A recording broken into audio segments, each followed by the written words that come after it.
사도행전 말씀을 보면요, 사도행전은 크게 세 파트로 나누어 볼 수 있습니다. 1장부터 7장, 그리고 8장부터 12장, 그 다음에 13장부터 28장까지. 사도행전 1장 8절에 예수님께서 하늘로 승천하시기 전에 마지막으로 남겨주신 우리의 사명, 너희가 성령이 너희에게 임하시면 우리가 권능을 받고 예루살렘과 온 유대와 사마리아와 그리고 땅끝까지로 나의 증인이 되리라. 신약 성경에는요, 역사서가 딱 한 권 있습니다. 바로 사도행전이 역사서, 복음서 있고 역사서 있고, 그 다음에 이제 또 서신서들, 그리고 뭐 목회서신, 뭐 이런 교리서들인데, 그 하나의 역사를 통해서 우리가 알 수 있는 건 하나님께서 일하시는 방법이 우리와는 굉장히 사뭇 다르다는 겁니다. 그래서 사도행전 1장부터 7장까지는 예루살렘에 전파되는 복음, 그리고 8장부터 12장까지 지금 우리 본문이 포함되어 있는 12장까지는 온 유대와 사마리아 지역까지 복음이 전파되는 것, 그리고 13장부터 28장까지는 땅 끝까지 이르러 1차, 2차, 3차 선교 여행을 다니는 모습을 우리는 살펴볼 수 있지요. 자, 그래서 지금 이제 사도행전 8장부터 12장까지를 보실 때에는 여러분들이 꼭 기억하셔야 될 것이 무엇이냐면, 이제 예루살렘 안에, 그러니까 유대인들에게만 전파되어질 수 있는 복음이 이제는 온 유대, 그리고 그들이 정말 지옥의 불쏘시개로 하나님이 만들었다 생각하는 그런 사마리아 지역의 사마리아인까지도 복음이 전달되어 가고 있다는 사실을 우리는 염두하고 보아야 됩니다. 그 말은 무슨 말이냐면요, 이들이 평생 수백 수천 년 동안 가지고 있던 모든 고정관념과 선입견을 깨뜨리는 그러한 부흥의 역사가 이루어졌다는 사실이에요. 지금 우리에게는 복음이 전파되었습니다. 이방인들도 하나님을 믿었습니다. 할렐루야, 아멘. 우리는 지금 그럴 일이지만, 지금 이 이야기를 접하는 모든 유대인들은 여태까지 이방인들에게는 복음이 전달되지 않고, 하나님은 저 이방인들을 왜 만드셨는가? 지옥이 정말 그 뜨거운 지옥불에 불쏘시개로 하나님이 만드셨어 라는 이미지를 가지고 있었기 때문에 그들에게 누구도 말을 걸지 않고, 예수님께서도 사마리아 여인에게 말을 걸었다 함을 통해서 많은 비난과 조롱과 그리고 손가락질을 당했다는 것을 보면, 정말 이방인들에게 나아가서 복음을 전했다는 그 사실만으로도 얼마나 큰 배신감을 그들이 갖게 되는지 모릅니다. 그래서 그러한 역사적인 배경을 가지고 본문 말씀을 보면요, 굉장히 더욱더 놀랍고 또 신비한 말씀들이 여기에 기록되어 있습니다. 자, 하나님께서 이방인들을 전도하신 그 전도의 전략이 어떠한지 한번 보십시오. 지금 이제 계속 이제 사람들을 만나가면서 그들의 이제 변화를 우리는 기억하고 있는데요. 지금 고넬료라는 사람을 하나님이 고넬료라는 그러니까 로마의 장군이죠. 고넬료라는 사람에게 환상을 보여주셨고, 그리고 베드로에게 환상을 보여주셨어요. 그래서 그 두 환상에 의해서 두 사람이 만나서 거기서 성령님께서 허락하시는 그러한 말씀을 전할 때, 오직 예수 그리스도를 전할 때, 그곳에 정말 사도행전 2장의 오순절날에 이르렀던 놀라운 성령의 역사가 지금 이방 땅, 이방 민족에게도 그 놀라운 성령의 역사가 임함을 그들이 접하게 되었습니다. 자, 그러한 배경 속에 1절입니다. 우리가 알 수 있는, 그러니까 그 이방인들의 전도 전략을 크게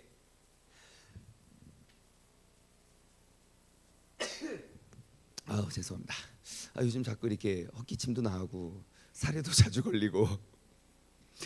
아무튼 우리가 이방인들을 전도하는 그 전도 전략에 빠져서는 안 될 두 가지를 우리는 알 수 있는데, 첫 번째는 뭐냐면 고정관념을 깼다는 겁니다.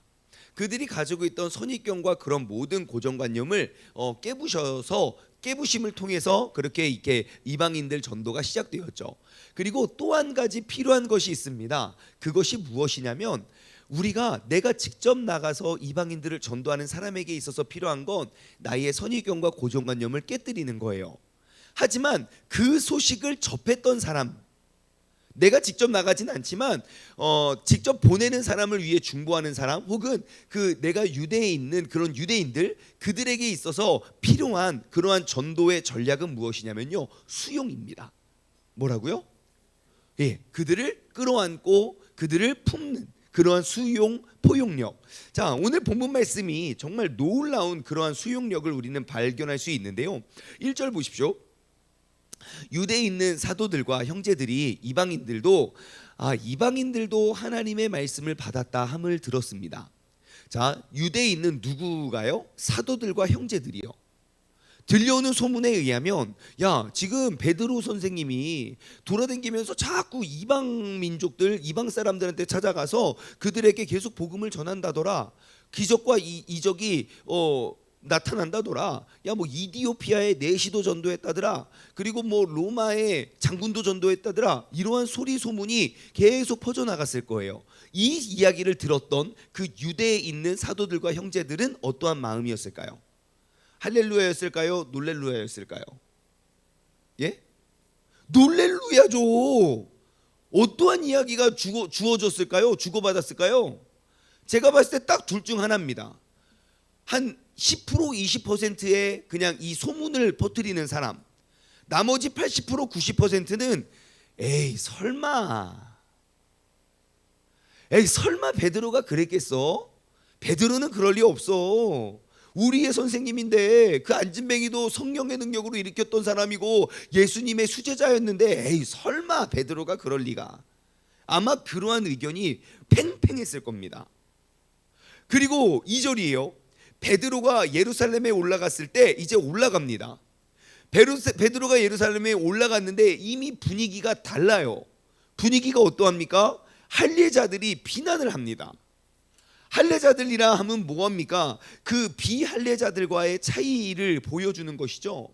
여러분, 할례자와 비할례자의 차이는 무엇입니까? 똑같이 하나님과 똑같이 예수님을 믿더라도 할례자들은 그 모세 율법을 지켜왔던 난지 8일 만에 그 할례를 받은 그러한 정통 유대인들 임이고, 그 다음에 비할례자들은 어떠한 사람들입니까? 하나님을 믿기는 믿어도 율법을 따르지 않는 사람.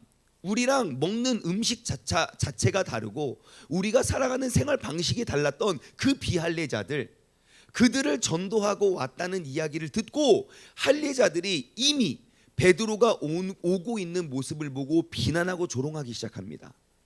네가 어떻게 이럴 수 있냐? 너는 이제 더 이상 하나님의 자녀가 아니다. 어떻게 저렇게 더럽고 추잡한 이방인들, 저렇게 할례받지도 못하고 율법도 지키지 아니하며 저렇게 음식도 정결한 부정한 것도 없이 자기 마음대로 먹고 행동하는 사람들, 그들과 어떻게 너가 같이 머물고 거하면서 그들에게 하나님을 전달하느냐라는 엄청난 배신감과 그러한 자괴감과 그러한 생각 속에 있던 사람들은 베드로를 조롱하기 시작합니다. 그때 여러분들 어떻게 하시겠습니까? 내가 죄짓다 왔습니까? 예? 내가 죄짓다 왔어요? 내가 내 맘대로 행동했어요? 나 분명 하나님께 응답받고 일한 거 아닙니까? 우리가 신앙생활 하다 보면 그럴 때 있어요. 분명 하나님이 내게 주신 응답인데 내가 그거 행했다고 해서 수많은 비난과 조롱을 받을 때가 있습니까? 없습니까? 이거 없으면 이거 이렇게 담대하지 못한 그리스도인일 수도 있어요. 예? 하나님 분명 내게 말씀하셨는데 가서 이 일을 해라, 혹은 가서 이 말을 전해라. 이게 사건 만들고 싶지 않아요. 하나님 직접 말씀하세요. 전 여기서 기도할게요. 하나님 직접 말씀하세요. 아니요, 하나님은 항상 사람을 통하여 일하세요. 예? 우리가 이러한 갈등과 이러한 고정관념, 이러한 틀에 의해서 우리가 하나님의 응답을 무시할 때가 얼마나 많습니까? 하나님이 우리에게 빨리 저 사람에게 가서 저거 해라. 저 사람 나 싫어해요. 우리 이런 선입견이 있어요. 우리가 그래서 하나님의 능력을 얼마나 제한할 때가 많습니까?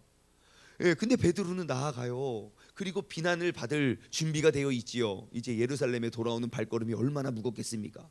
막 무거운 발걸음을 끌고 딱 왔더니 아니나 다를까 모든 사람들이 막 나에게 레이저를 빵빵 쏘고, 예, 내가 분명히 예루살렘을 떠나기 전에만 해도 우리 베드로 선생님 막 할렐루야 하고 있던 사람들이 갑자기 나를 비난하고 조롱하기 시작합니다. 자, 여기에서 우리가 지혜를 얻었으면 좋겠어요. 이 비난과 갈등을 어떻게 해결하는지, 그 유대인들, 그 할례자들의 공동체 속에서 어떻게 수용하는지를 우리가 한번 생각해 봅시다. 자, 무할례자들이 3절 이르되 네가 무할례자의 집에 들어가서 함께 먹었냐? 분명히 곱게 이야기하지 않았을 거예요. 네가 무할례자의 집에 이렇게 말하지 않았을 거예요. 아마 벌써 분위기에 압도당했을 것이고 내가 무슨 말을 해도 이 사람들은 정말 많이 화가 났다. 예, 왜냐하면 아시잖아요, 여러분. 이 사람들 무서운 사람들이에요. 예, 스데반도 그냥 잡아 죽이고 막 돌로 쳐 죽였던 놀라운 사람들이거든요.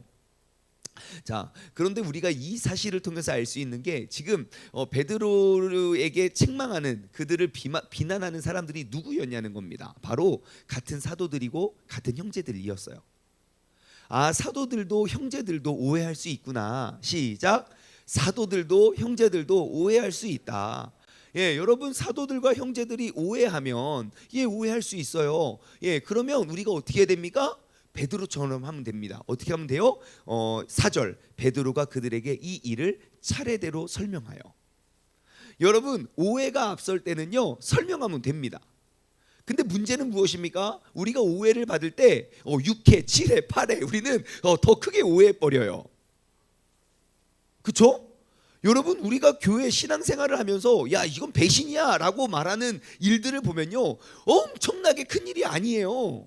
제가 보면 정말 작은 오해거든요. 그거 그냥 4절 말씀처럼 베드로가 그에게 이 일을 차례로 설명하면 돼요.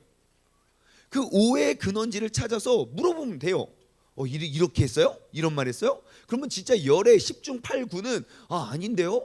저 그런 말 한 적 없는데요? 10중 8구는 아닌 일이에요. 근데 우리는 그 오해 소리가 뭐야 그래 하면서 더 큰 오해를 한단 말이에요. 여러분, 그러지 마십시오. 예, 오해하지 마세요. 예, 우리가 복음 전파 부흥회 때 그 내부에 일어났던 일들이 바로 오해입니다. 사단은 그런 오해로 사람을 칩니다. 사단은 그 오해로 이렇게 이방인들을 향한 하나님의 놀랍고 위대한 사역과 역사를 방해합니다. 여러분, 그 방해받지 않는 사람들, 오해하지 않는 사람이에요. 오해를 받았다 할지라도 이렇게 풀어가시면 됩니다. 4절부터요 무려 16절까지 베드로는 설명합니다. 차례대로 설명합니다. 이렇고 저렇고 요렇고 요렇고 저렇고 저렇고 이렇게 쭉 설명을 해요. 이 내용은 우리가 지금 어제 그저께 계속 살펴봤던 똑같은 내용입니다. 예, 환상을 받고 하나님이 환상을 주셨고 그래서 내가 환상을 따라 갔는데 정말 이게 부정한 음식을 먹지 말라고 먹으라고 괜찮다고 그거 3번이나 내가 부인했는데 하나님 먹으라고 해서 먹었는데 사람들이 데리러 와가지고 가가지고 고넬료에게 기도를 하는 말씀을 전하는 때에 정말 성령님께서 자 이거는 한번 볼까요? 15절.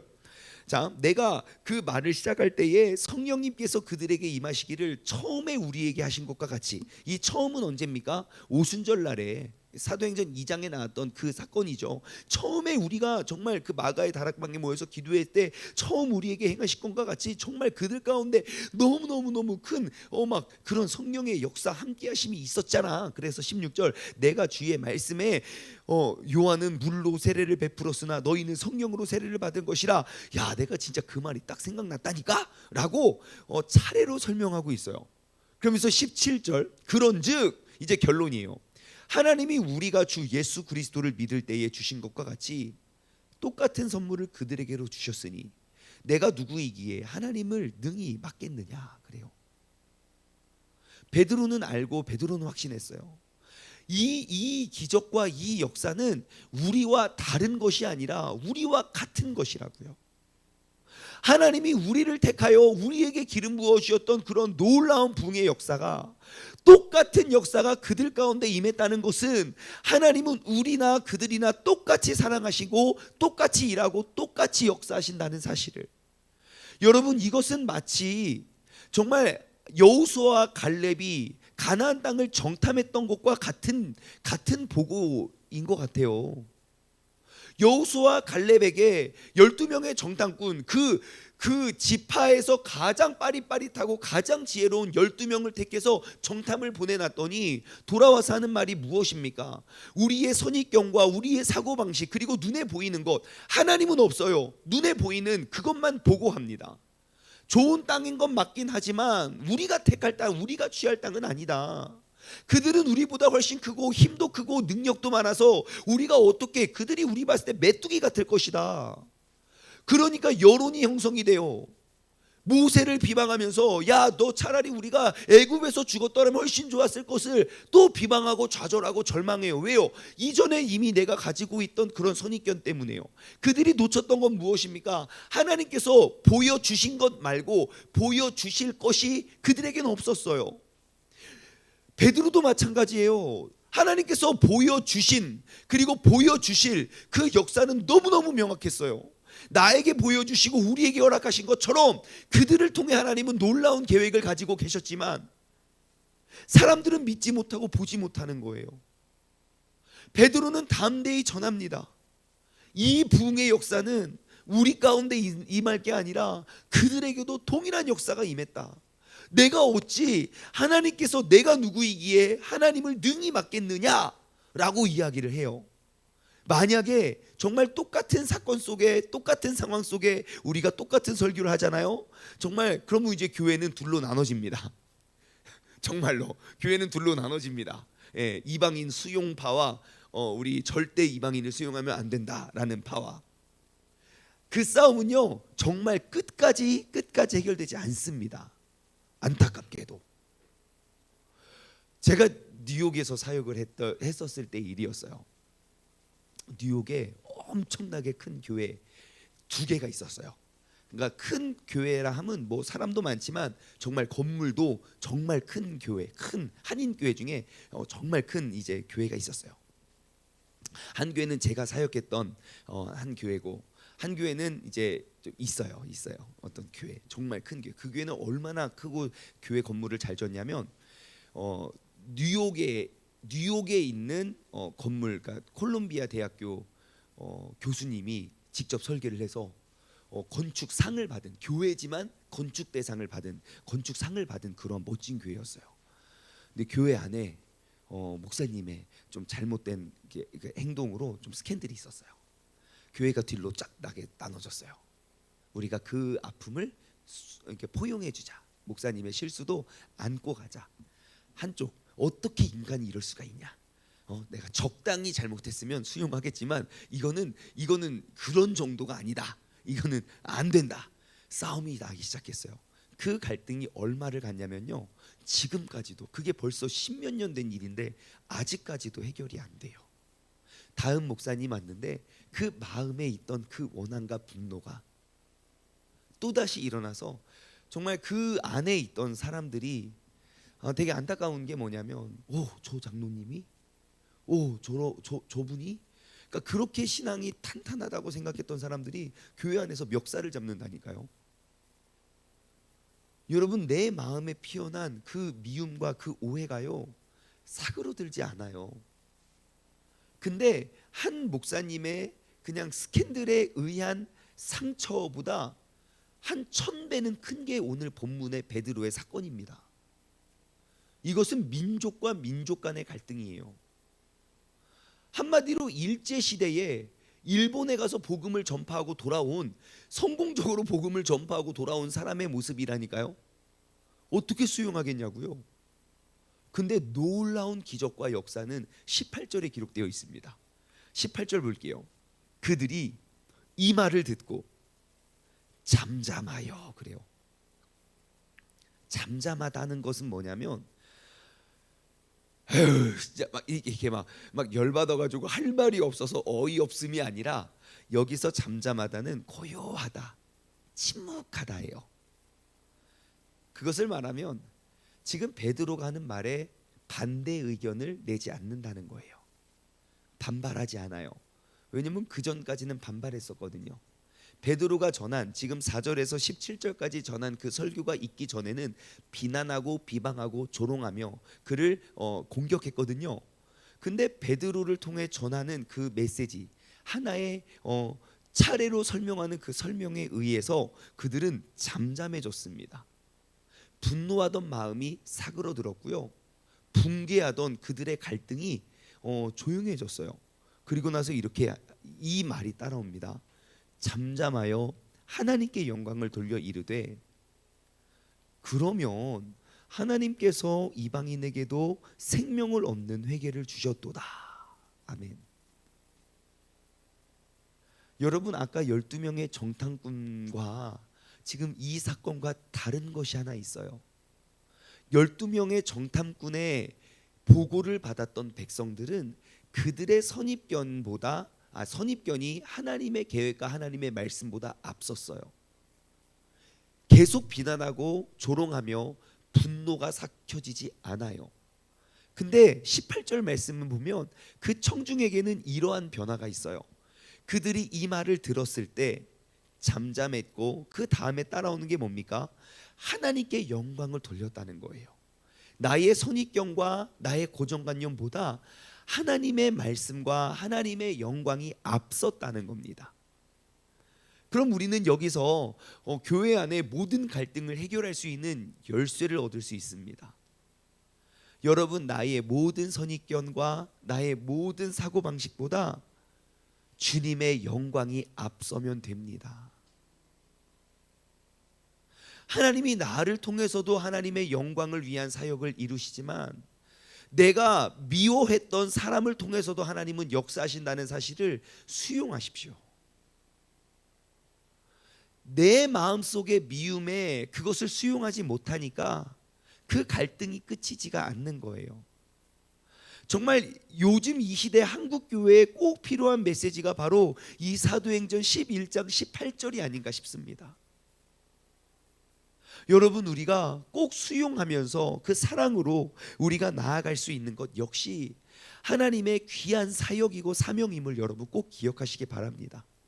우리가 베드로처럼 나아가서 전도하고 복음을 전하는 것도 하나님의 사역이지만 우리가 그러한 모든 하나님께서 행하시는 일들을 들으며 우리가 그것을 수용하고 포용하는 것 역시 성령님의 역사임을 기억하시기 바랍니다.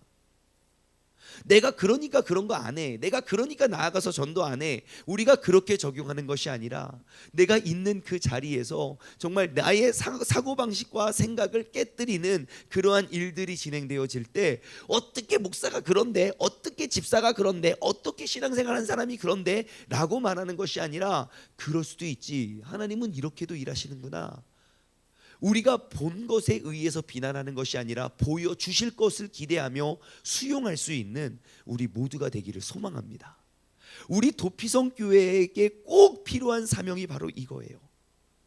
하나님께서 보여주신 것 가지고 생각하지 말고 보여주실 일 가지고 수용하자. 하나님이 보여주신 것 가지고 생각하지 말고 보여주실 것 가지고 수용하자. 시작. 하나님이 보여주신 것 가지고 생각하지 말고 보여주실 것 가지고 수용하자. 우리가 이 사도행전 11장 18절 말씀이 우리 안에 있을 때 정말 우리가 꿈꾸는 그 도피성 교회의 아름다운 사명이 이루어지게 될 줄 믿습니다. 기도하겠습니다. 하나님 아버지, 감사합니다. 오늘 이 새벽에도 주님께서 우리에게 너무너무 귀한 말씀 허락하여 주심에 감사합니다. 우리가 도피성 교회의 그 사명을 가지고 나아갈 때 우리에게 꼭 필요한 덕목, 아버지 하나님, 수용과 포용 역시 너무너무 귀한 성령님의 은사임을 우리가 알게 하여 주심에 감사드립니다. 하나님께서 행하시는 일 우리의 작은 머리로 다 이해하고 다 우리가 수용할 수 없지만 성령님의 능력으로 우리가 그것들 기대하고 더욱더 바라면서 우리가 수용하고 포용할 수 있는 믿음의 사람들 될 수 있도록 주님께서 함께 하시고 주님께서 역사하여 주옵소서. 바로 이 새벽에 함께 기도하는 우리가 정말 성령의 놀라운 역사로 더욱더 수용하고 포용하고 끌어안고 하나님께서 행하실 일들을 기대하며 나아갈 수 있는 믿음의 사람 되게 하여 주옵소서. 감사드리며 이 모든 말씀 살아계신 예수 그리스도의 이름으로 기도드리옵나이다. 아멘.